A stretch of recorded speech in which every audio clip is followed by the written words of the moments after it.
Chers amis de la nature et de la photo, aujourd'hui on va parler bobo de photographe.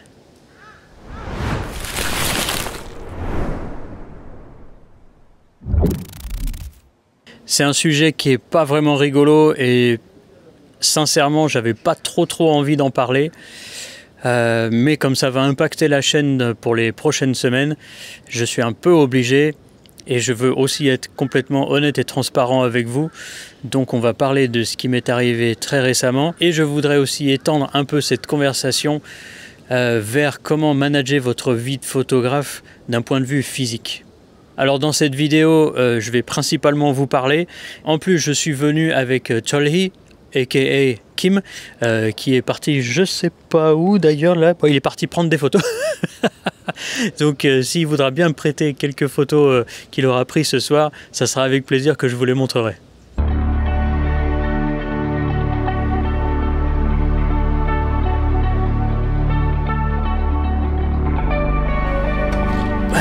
Bon alors, sujet important, je m'assois devant les ventilateurs.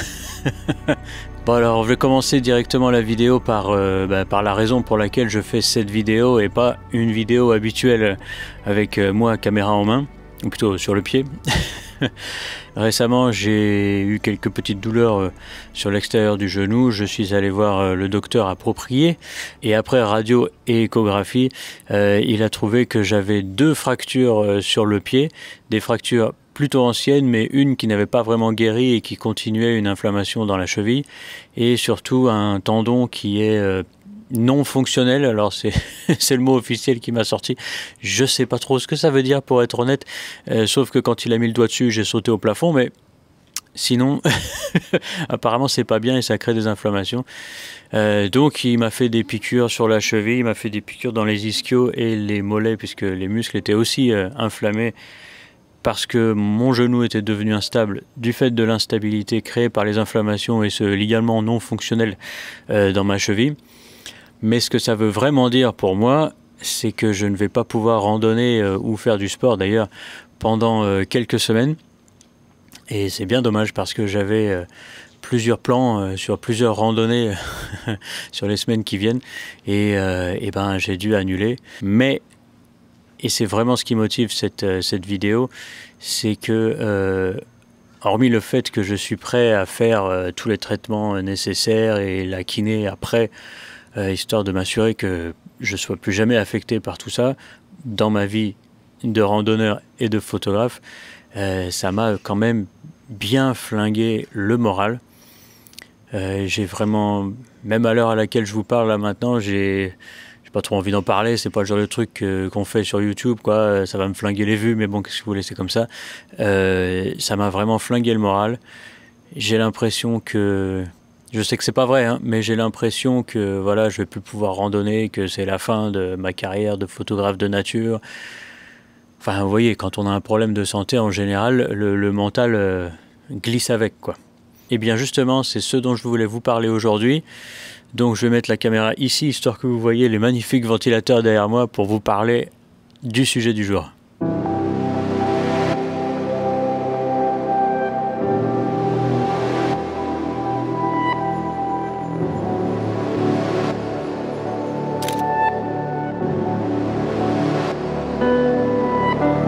Vous voyez le décor maintenant?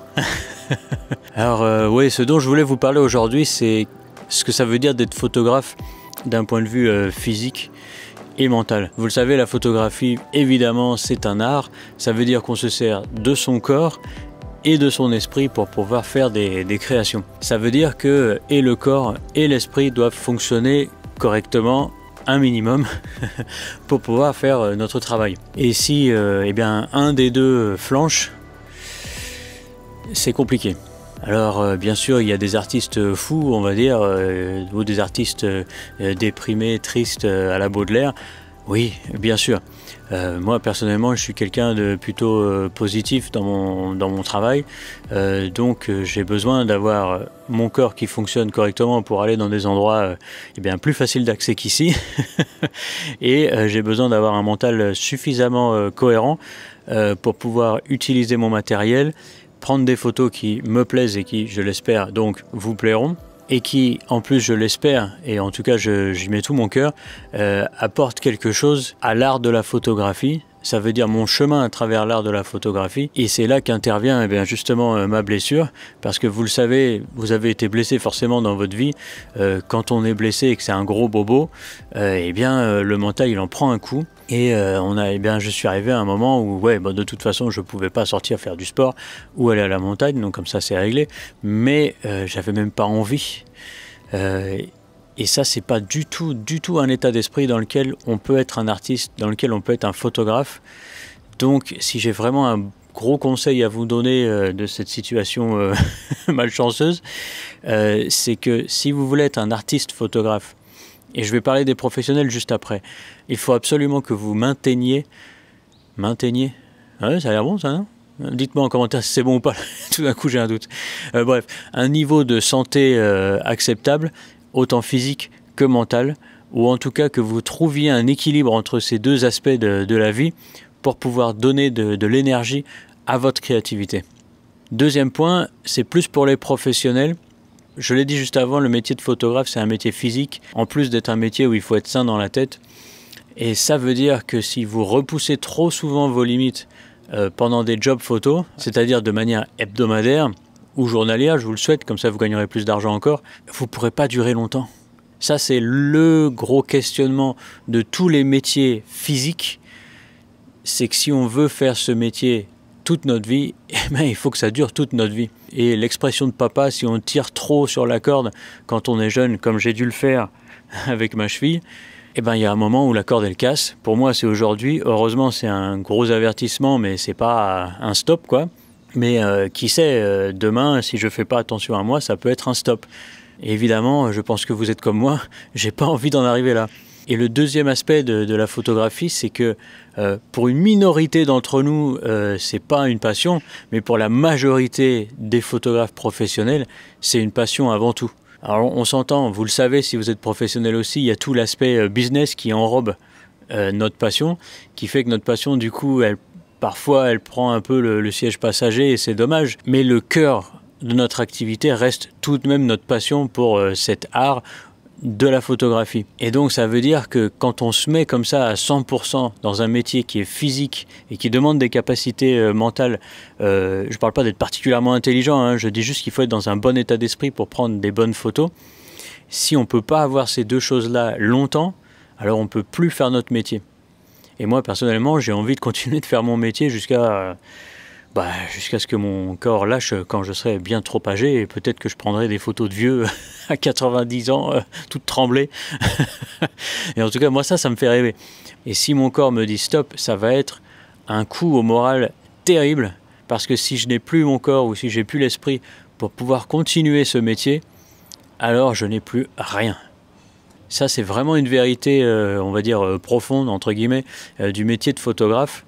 C'est que si vous êtes pro et que c'est vraiment votre gagne-pain, vous n'avez pas d'autre travail à côté, il faut vraiment qu'on se maintienne le plus longtemps possible. Parce que du fait de notre investissement physique, mental et on va dire spirituel, ça va être difficile d'accepter de laisser tomber en cas de gros bobo et de faire autre chose. Donc moi personnellement j'ai pas envie d'en arriver là, je vais tout faire pour bien réparer toute cette chaîne du cheville, des genoux et de la hanche pour que justement ça m'arrive mais le plus tard possible.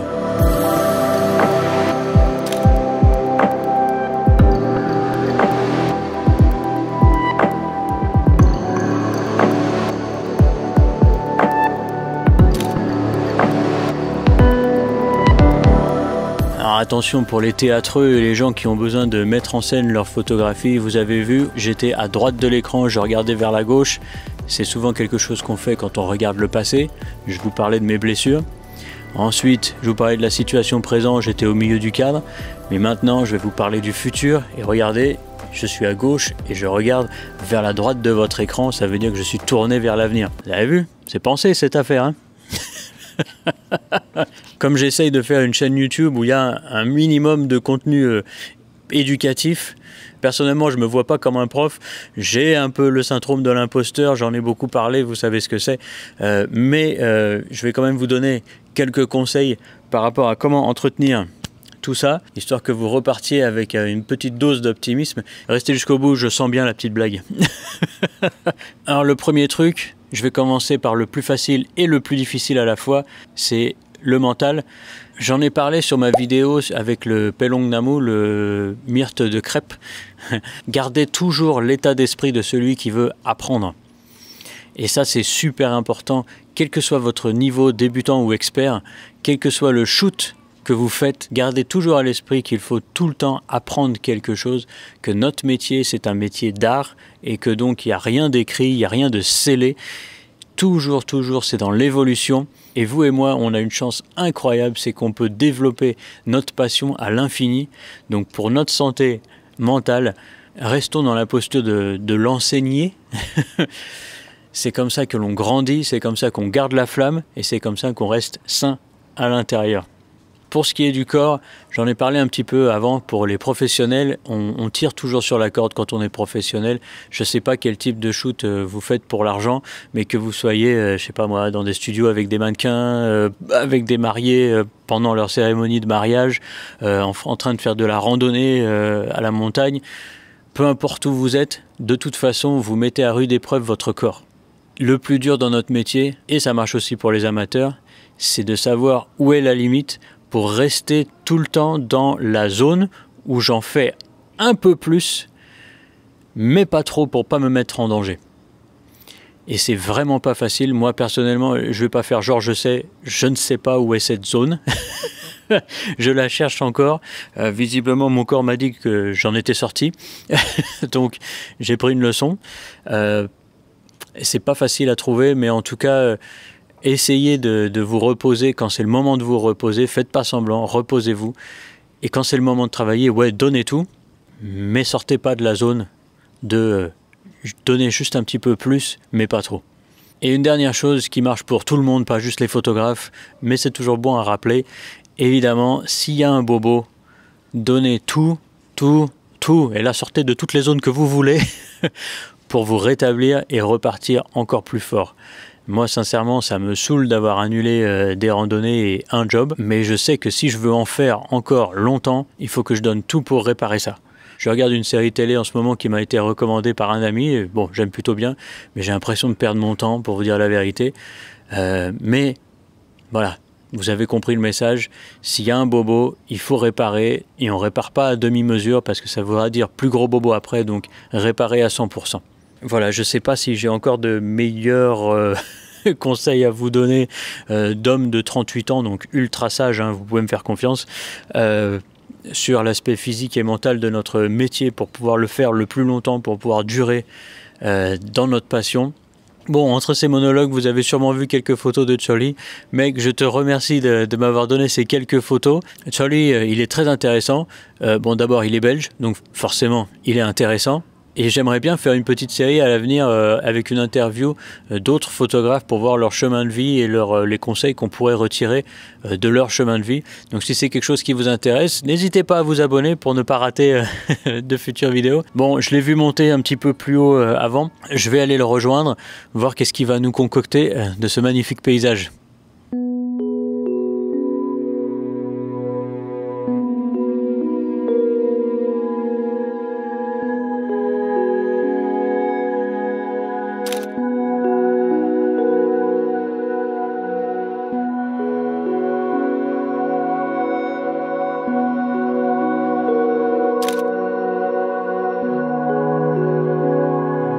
Ah ouais, non mais ça fait vachement pro quand tu regardes dans le viseur. Tu trouves? Bah ouais, parce que moi tu vois, t'as vu dans mes vidéos quoi, je touche l'écran quoi, ça prend la photo. J'ai l'air d'un vrai amateur par rapport à toi. Je sais pas te le dire, mais bon, enfin voilà quoi, oui, t'as l'air d'un amateur. Bon bah, vu que je suis un amateur, je crois qu'il est temps de terminer cette vidéo. Merci de m'avoir écouté jusqu'à présent, je vous retrouve la semaine prochaine avec un autre contenu, peut-être à la maison, peut-être pas. Abonnez-vous, likez la vidéo et je compte sur vous pour faire grossir cette chaîne pour que j'ai encore beaucoup d'images à vous raconter. Mais qu'est-ce que tu fous là toi? Tu me laisses travailler un petit peu là, s'il te plaît. Pardon. Ouais, merci. Attends, je m'en vais. Ok, voilà. merci beaucoup. De rien. Je préfère comme ça. Ok.